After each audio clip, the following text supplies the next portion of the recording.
Hi guys, it's Makeda. I'm back again with another video. Today I just wanted to talk to you about why I decided to start a health and fitness journey.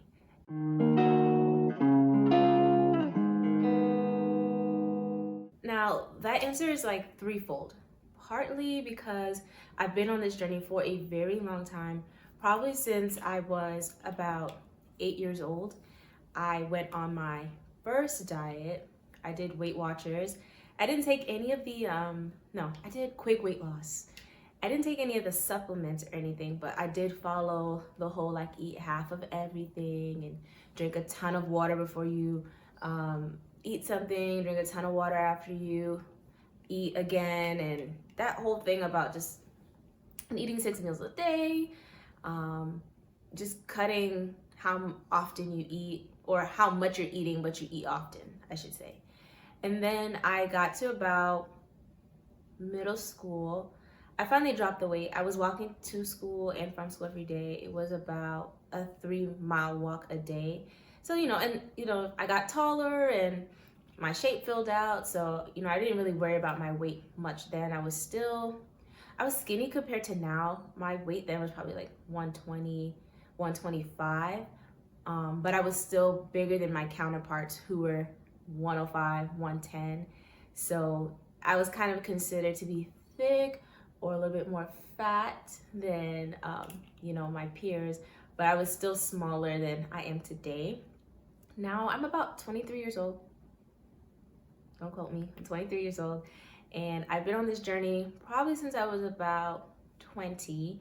I got into a relationship in 2019. If you know, you know. I put on a lot of relationship happy weight. I went from weighing about 135 pounds out of high school to my heaviest of being 162 pounds.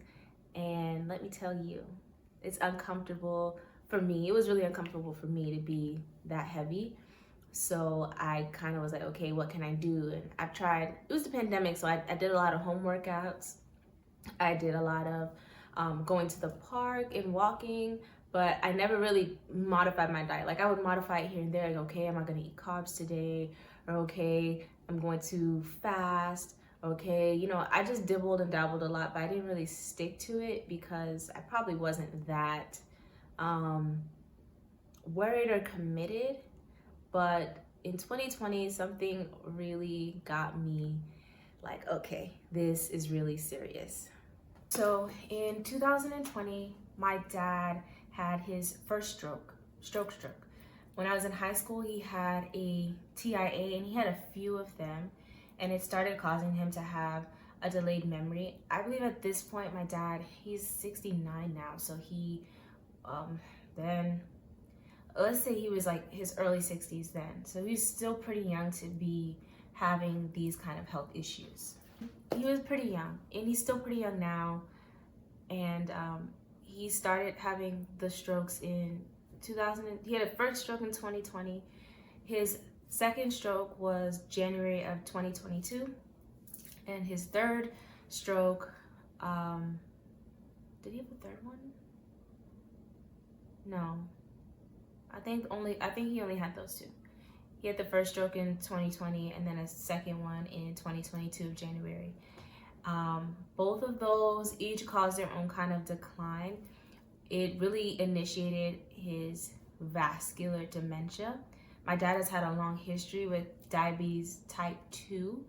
So, if you don't manage it properly, it can progressively cause health conditions. It clogs up your veins. Your body can't deliver blood to the correct places anymore efficiently.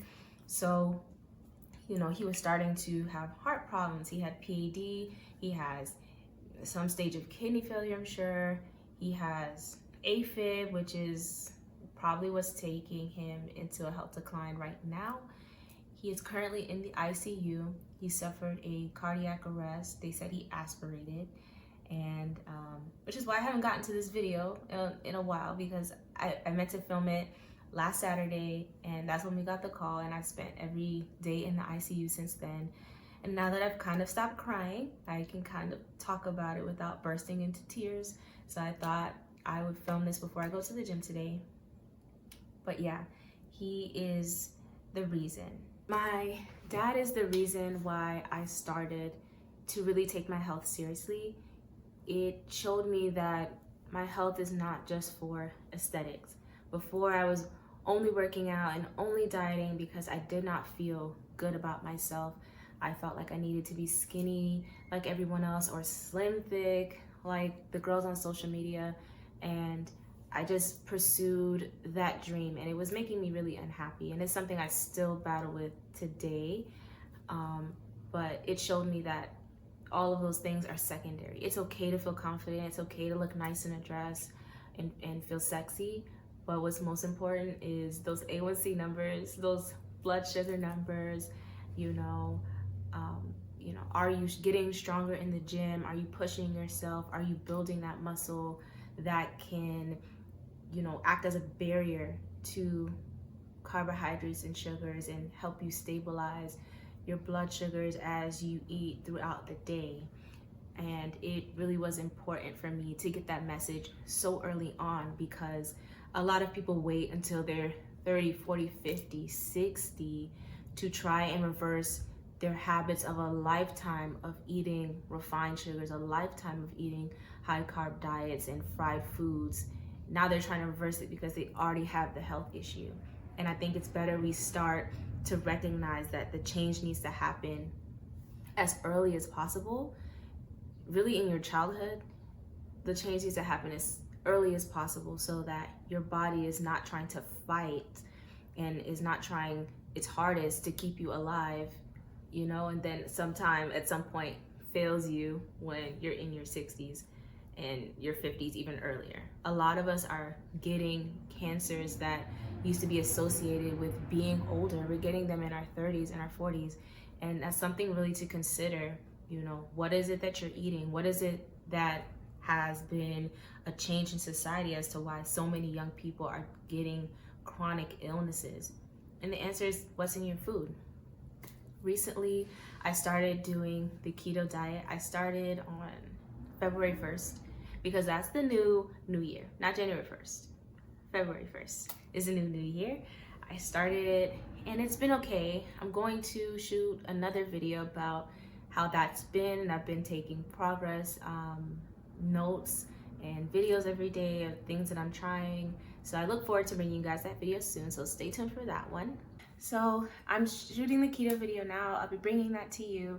And I'm also going to, on this channel, be doing a lot of these experimenting with fad diets, researching fad diets, and telling you guys why I don't think they may be a good idea. Now, I will admit a lot of my videos will be focused on insulin resistant diseases, including ones that show up in your uterus, like endometriosis and PCOS. I will be talking about type 1 and type 2 diabetes. I will be talking about things that go wrong when you don't take care of your diabetes, diets that are beneficial for people who struggle with insulin resistant related manifestations like acne, skin tags, both of which I tend to get. You can see them on my skin. I have acne and I tend to get skin tags under my arms. Also, the darkness in your groin, your knuckles, and the back of your neck is another indication of those things. So I'll be talking more about how to recognize the signs that your pancreas is fighting hard and you're starting to have insulin resistance. And I think it's really important that we know these signs. I had a friend who passed away in 2020, and we're pretty sure it was from a diabetic episode. She did not know she had diabetes, and it really crushed me because it's something that the signs are there and they go on for a while, and it was something completely preventable. She did not have to pass away from that, and it was painful for everybody to see such a light of love and joy leave this earth over something that is preventable. So I don't want anybody else to have to go through that. I feel like I've, seen a lot of my family members struggle. I have it runs up and through my family. I don't even play with diabetes. Diabetes is like having the Black Plague for me. I have a sibling who is type 1. My mother and father have type 2. My grandmother had type 1. My other grandma has type 2. It's like, even though type 2 is not really genetic, but I have a predisposition for it. and I have a predisposition for the genetic kind. So I have to be very careful. I do not have time to like F around, because my body will wake up one day and be like, oh, you want to play games?